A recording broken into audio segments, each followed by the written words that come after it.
Welcome all. Today we will discuss on a small topic, that is functionally generated path of occlusion. Functionally generated path of occlusion is a method by which you can acquire the occlusion of a patient for rehabilitation. There are two ways by which you can evaluate or you can get the occlusion of a patient's mouth, either evaluating with the help of an articulator. The next method is by using this functionally generated path technique. Functionally generated path technique is a technique wherein we uses the path or excursions traveled by the mandible or maxilla, and that excursion or path traveled by the maxilla or mandible is utilized in the generation of an index, and that index is used in the preparation, or with the help of that index you fabricate a prosthesis and you are giving that prosthesis to the patient. Then all the excursions which the patient makes will not cause any problem to the prosthesis. So the prosthesis will be more stable, more retentive, as the prosthesis will have teeth which is being modified in that extent as the patient's desire or a patient excursive movement. So you don't have an interference. The definition for functionally generated path is a registration of the paths of movement of the occlusal surface of teeth or occlusal rims of one dental arch in plastic or other media attached to the teeth or occlusal rims of the opposing arch. So it is a registration of the path of the movement of the occlusal surface of the teeth or occlusal rims.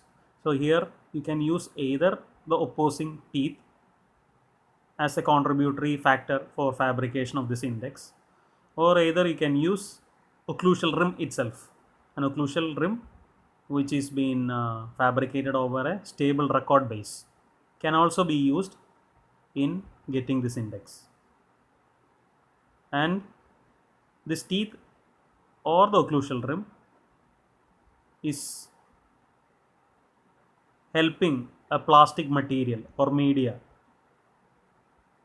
to mold into that particular shape as the teeth or the recording media makes all excursive movements. To simplify, it is nothing but an index which has been created by the patient itself. As the patient moves his jaw anteriorly, posteriorly, right lateral and left lateral. Mayers in 1933 introduced this technique into dentistry. He utilized this technique for fabricating bridges as well as for dentures. Functionally generated path relies on recording in a simple yet precise manner the pathways traveled by the cusp in the border movements of the mandible. So from the slide itself it is quite clear, as I told earlier, it relies on recording the pathways traveled by the cusp in border movements of the mandible. Border movements means either it could be protrusion, retrusion, right lateral or left lateral within the functional range, and that movement creates an indentation on this plastic media which will help you in getting the processes designed in accordance to that indentations. So we don't go much into details of the functionally generated path. We will just go through the steps. As I told earlier, we can utilize this for either a single crown or a removable partial denture or a single complete denture.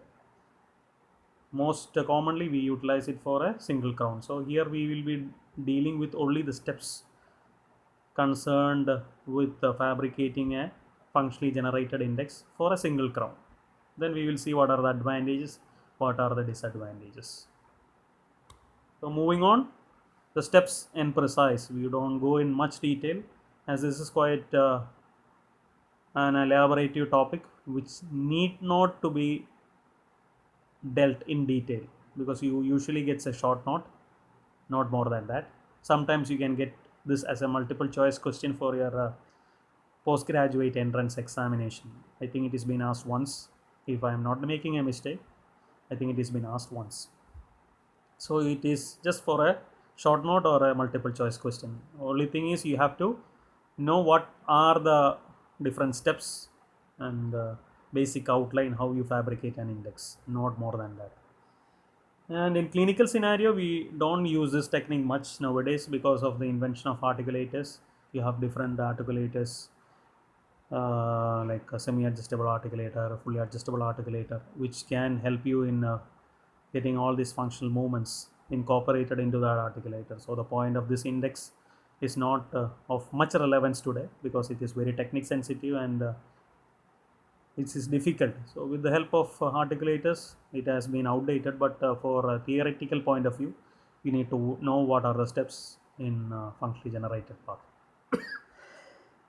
So moving on with the steps, after the preparation of tooth only on the occlusal surface, you place a wax sheet on top of the prepared teeth.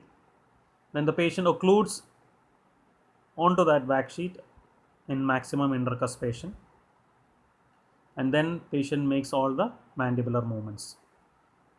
It takes the mandible to a protrusive position, then retrusive position, then right lateral or left lateral.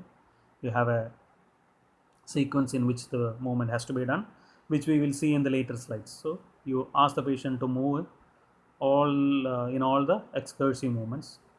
So when the patient moves in all excursive movements, what happens is the tip of the opposing cusp act as a recording styli, and that styli carves on the wax a three-dimensional shape, and that shape is utilized in fabrication of the index. So you get the shape in the wax. Wax being a plastic media, it won't be stable. You need to get a stable index, isn't it? For which what we do is we brush that index or plastic mass with stone. Stone is brushed and poured into the wax record in the mouth to produce the functional core. Stone core is then used in the fabrication of posterior tooth restoration. So in precise, you prepare the occlusal surface of the tooth, you place a wax on the prepared occlusal surface, and that wax has to be soft. Then you ask the patient to bite in maximum intercuspation. Then you ask the patient to move in all excursions, protrusion, retrusion, right lateral, left lateral. Then once it is been set, what we do, we pour or we brush mixed dental stone onto that wax and wait for it to set, and then you get the functional core. So you have the plastic wax. On top of the plastic wax, you pour the functional, you get the functional core by pouring stone, and that stone core is used in the fabrication of posterior tooth restoration. So that was steps in precise. We will go in detail the procedure for the fabrication of functional core for fixed prosthesis. We don't use much for this thing for removable prosthesis, so I concentrating more on fixed prosthesis. So working side tooth contacts is evaluated to determine whether the patient's occlusion is either a mutually protected occlusion or a canine guided occlusion, or unilaterally balanced or groove function occlusion. So you have to be familiarized with the term canine guided occlusion and groove function occlusion. So in canine guided occlusion, when the patient moves to right lateral or left lateral, the working side canine only contacts and rest all teeth get disoccluded. So that is why that is called as canine guided occlusion. Whereas in case of unilateral, balanced or groove function occlusion, when the patient moves to either right lateral or left lateral, the working side, that means if the patient has moved his jaw to the left side becomes the working side. So there the cusp tip of canine, first premolar cusp tip, buccal cusp tip, and buccal cusp tip of second premolar, and mesiobuccal cusp tip of maxillary first molar contacts, rest all disoccludes. So you have to determine which is occlusal scheme which is been there in the patient's oral cavity, and you have to recreate that same occlusal scheme in the patient's final restoration also. So first thing what you are doing is evaluating the patient's occlusion, whether it is canine guided occlusion or whether it is groove function occlusion. Once it is been done, then we will move on with the steps. Usually we utilize this technique for rehabilitation of maxillary teeth. So first step is preparation of the cast restoration by doing the occlusal reduction, which we had seen in the steps in precise. So we will do the preparations on the occlusal surface, but we don't touch the axial surface. Before proceeding on to the axial reduction, the functional tracings needs to be made, because you will have a larger occlusal table, and that larger occlusal table will give better stability or greater stability to the wax tracing. So we don't do any axial reduction. Moving on with the steps, petrolactam is applied with a cotton tipped applicator on the occlusal surface of the opposing quadrant, that means on mandibular quadrant. Cavity varnish is applied to the occlusal surface of the prepared tooth to help the wax to adhere more securely. So here we are applying the varnish onto the maxillary tooth and petrolactam jelly onto the mandibular tooth. Piece of wax is cut in square shape, slightly larger than the occlusal surface of the teeth being restored. So in this scenario, we are going to fabricate a full veneer crown on a maxillary first molar. So the wax space square, the wax spacer or a wax sheet which you have cut in square shape should be slightly larger than the prepared tooth. That means it should extend slightly onto the second premolar as well as onto the second molar. Square of wax is attached to a PKT number 2 waxing instrument. PKT is nothing but is an abbreviation of the waxing instruments which is being used in laboratory. The full form is PK Thomas. So the square of wax is attached to a PK Thomas number 2 waxing instrument and soften it over the Bunsen burner flame. You soften it because you need to have a plastic mass for getting the indentation.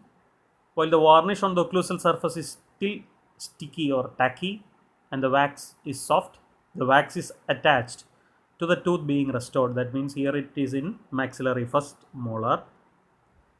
Patient is guided into a closure in centric relation. The patient is guided through all excursions. So first into the centric relation or maximum intercuspal position, because in most cases in a dentate individual it coincides. That is, the centric relation and maximum intercuspation coincides. You need to know the definition of centric relation. I am telling it right amidst this discussion. GPD definition. Please by heart the definition of centric relation. So first we ask the patient to bite in centric relation. From there you ask the patient to go through all excursions. So moving first into the working side. So working side is the area where the rehabilitation is required. That means if you are going to replace the tooth on the right side, that right side will become the working side and the left side is the balancing side or non-working side. So first patient is asked first to move into the working side. From working excursion, the patient is guided back to the centric relation, because centric relation is the pivot point from where all the lateral or excursions takes place. So after making all the excursion movement, the patient has to return back to the centric relation. So from working excursion, the patient is guided back to the centric relation and then into the non-working movement. So non-working movement, here it will be left side because we are going to replace on the right side. sorry. So you get the indentation of the excursions, right lateral, working side excursive movement is been transferred into the softened wax square shaped wax sheet which has been there in the maxillary teeth, and you won't have any much problem because you have already applied a thin layer of petroleum jelly on the mandible. Then it is moved into the non-working side, so you get the indentations which needs to be there in the wax sheet when the patient moves to the non-working side. Then again the patient comes back to the centric relation point because that is the pivot point. Then we'll ask the patient to move in protrusion, the protrusive path being recorded last in functionally generated path. So working, non-working, protrusive path. So with that, all the functional movements have been incorporated into that soft wax. So you have an indentation of all the movements. So you are getting a dynamic form in that wax pattern. Now, since the wax is soft or plastic, it can change. You need to stabilize that, for which you need to do something. What you are going to apply stone, or you are going to brush stone, as we have seen in the steps in precise. So you have to get the functional core from that plastic mass. A tray of some sort should be used to hold the stone in place in the mouth to make the functional core. There are two methods by which you can hold the stone onto the plastic wax sheet with the help of either Denture tooth cards, or it could be by means of tongue plates. Tooth cards is nothing but the plastic mold which you get along with your acrylic teeth which you use for complete denture. You remove that carding wax and you get the tooth cards. These two things could be employed for the purpose, or you can use a functional index tray which has been available in the market for holding the stone. So steps are: it is carved to fit the arch, undercuts to hold the stone is been created onto the functional index tray or to the tooth card or tongue blade. The tray should extend to the anterior teeth for added stability. The unneeded portion can be broken down or discarded, because if you take full tray it will be quite difficult, so you can modify that tray. The wax is then painted with a dye lubricant to reduce the surface tension, so that a smooth complete functional core is achieved. Otherwise you can sometimes might get incorporation of air bubbles onto the functional core, so you don't want that air bubbles to get entrapped onto your functional core, so you apply a dye lubricant. Then a creamy mix of mounting stone is painted onto the surface of the functional wax tracing with a sable brush. The functional index tray is loaded with a layer of mounting stone of around 6 millimeter or 1/4 inch thick. Position it onto the occlusal surface of the quadrant so that it covers at least one tooth on each side of the prepared tooth. As I had mentioned earlier, it should cover one tooth anteriorly and posteriorly. That means here I had talked about preparing it on maxillary first molar, so your functional index tray should be loaded with the stone which extends on to the first second premolar as well as second molar. So in the diagram you can see that very well. Appreciate the tray with the stone. When the stone has set, it is been removed carefully and examined carefully for free of bubbles or voids, as you do for all the impression. You check for any bubbles or voids. You have to do that here also. Then the stone replica of the movement of the cusp tip is called functional core, and it is also referred to as functional index or counter die. There are different terminologies which can be used for this functional core. They are functional index or counter die. Simple step, but very technique sensitive. Then the surface of the core is trimmed with a sharp laboratory knife if it is been required. The rest of the tooth preparation is completed, and impression of the quadrant containing the prepared tooth is made using a custom acrylic tray, or it can be made using a standardized tray. So after the functional index, you proceed with your tooth preparation, because you had done only the occlusal preparation, you never did the axial preparation. Now we all move on with the axial preparation, since the functional index or counter die or functional core has been registered. Then you record the impression. It is possible to fabricate a restoration using only the functional core of an opposing model if it is been required. However, it is very helpful to have an anatomic cast against which you can occlude the wax pattern. So after the preparation, you record the impression, you pour the cast, and you get the die, isn't it? Now you can fabricate the wax pattern or the crown on the tooth by either utilizing the functional core, or even you can use a anatomic cast. For this, an occlusal registration is made at the intercuspal position using bite registration paste in a bite registration frame for fabricating the crown. Next step is to make the bite. Once it is been done, attach the quadrant tray to the lower member of an articulator with the two upper members. So once you have completed the preparation, once you have completed your impression, you pour the cast and you retrieve the cast out of the impression. So now you have the prepared die. So here in fabricating the processes, we use a particular articulator where you have two members, one lower member and two upper members. One lower member for attaching the prepared tooth die, and two upper members. One member is utilized from the two upper member. One member is utilized for placing the opposing cast, and the other member is for the functional core or functional index or counter die which you have fabricated.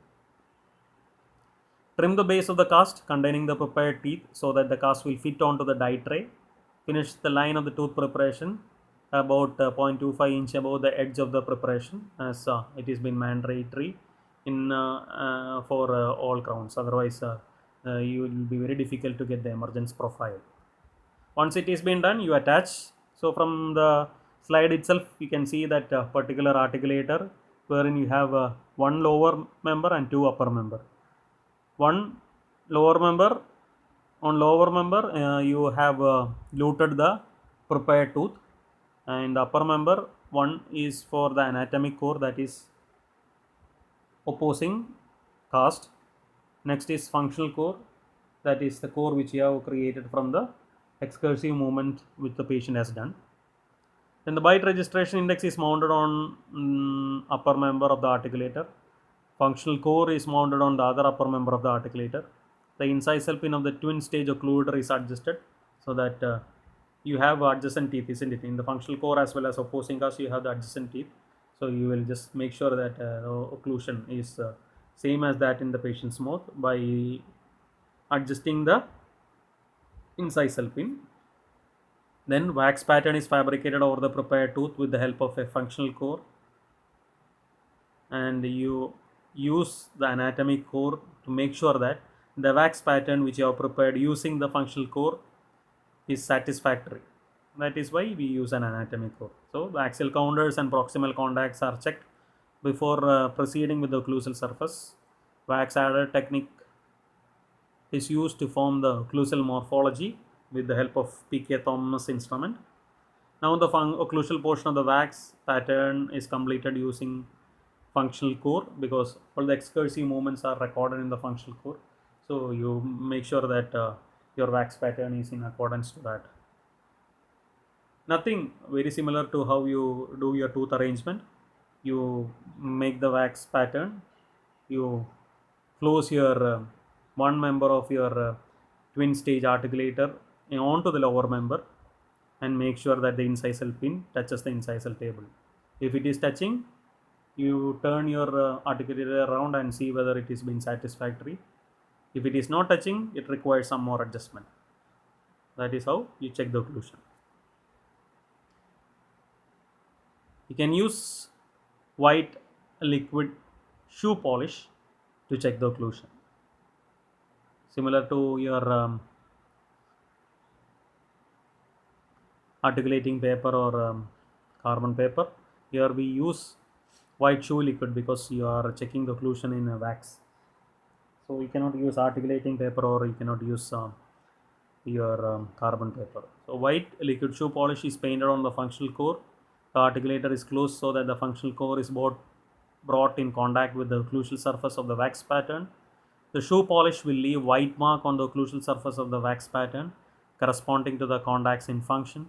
Any areas in white that are not part of that of the desired centric or excursive movement or excursive contact pattern, it is carved off according to the restriction, which would go to either mutually protected or groove function occlusion as determined prior to your preparation.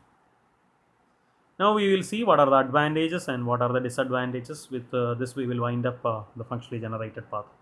So the advantages are: functionally generated path eliminates the need for adjusting articulator with intraocular records or a tracing device, because all the excursive movements are being incorporated into your functional core.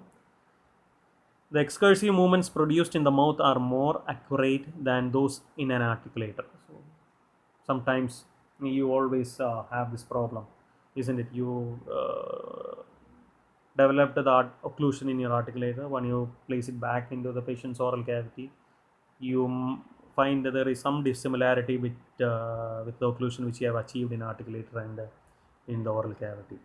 So here with the functional core, that disadvantage is being eliminated. Eliminates the need for Facebook transfer because movements has been generated in the oral cavity. So again, Facebook transfer is eliminated. Is a simple procedure with precise excellent result, but technique sensitive. Disadvantages: the occlusion in one of the arches must be complete before functionally generated path can be developed. That is why we usually doesn't use it for a removable partial denture or a single partially edentulous or a complete denture. We usually use it when you have a opposing arch occlusion complete. This cannot be effectively utilized for complete denture opposing removable partial denture. The movement of distal extension base carrying a hard inlay wax occlusal rim is usual, so again it won't be stable. The worst disadvantage or most crucial disadvantage is the verification of the record in the mouth is difficult. That is the biggest setback with this technique. So the disadvantages: occlusion in one of the arches must be complete before the functionally generated path can be developed. This cannot be effectively utilized for complete denture opposing removable partial denture. The movement of distal extension base carrying hard inlay wax occlusal rim is usual if we use this technique for above mentioned criteria, that is removable partial denture opposing complete denture, or wherever you have an unstable base. Then verification of record and mouth is difficult. These are the disadvantages with the functionally generated path technique. We'll just go back again to the advantages. Functionally generated path eliminates the need for adjusting articulator with the interocclusal records or a tracing device. Excursive movements produced in the mouth are more accurate than those in an articulator. It eliminates the need of Facebook transfer. This technique is simple and can produce precise, excellent result. These are the advantages, and these are the disadvantages. So to conclude, the method of interocclusal registration using articulators is time consuming, expensive, and technique sensitive, but this is what it is been widely utilized because of the above disadvantages which we had seen in the previous slide. Whereas in functionally generated technique, dynamic and static relations are reproduced directly in the mouth to capture the pathways traveled by the opposing cusp in mandibular function. In this situation, articulator is reduced to a role of simple hinge articulator, that is the class 1 kind of articulator, wherein you have only just hinge movement, you don't have any other movements. Based on instrument function classification in Michigan, you have this class 1 articulator which produces only hinge articulator. So if you use the counter die or a functional index or a functional core, then the use of an articulator is just a hinge articulator, is similar to hinge articulator. It is a relatively easy technique to learn. The technique does have the advantage of permitting simple, inexpensive instrumentation for restoration of teeth. It demands a minimum of chair time, especially during trying and during the cementation phase, because we are fabricating the processes with the help of this counter die, which is been a die or an index which has been developed as the patient had taken all the excursive movements. So the processes which has been developed out of that die or index will be perfect. So you don't have to waste much time with all the excursive movements and the corrections. That are the these are the advantages with the functionally generated path. But you have to be very careful with the technique. Should have a stable occlusion.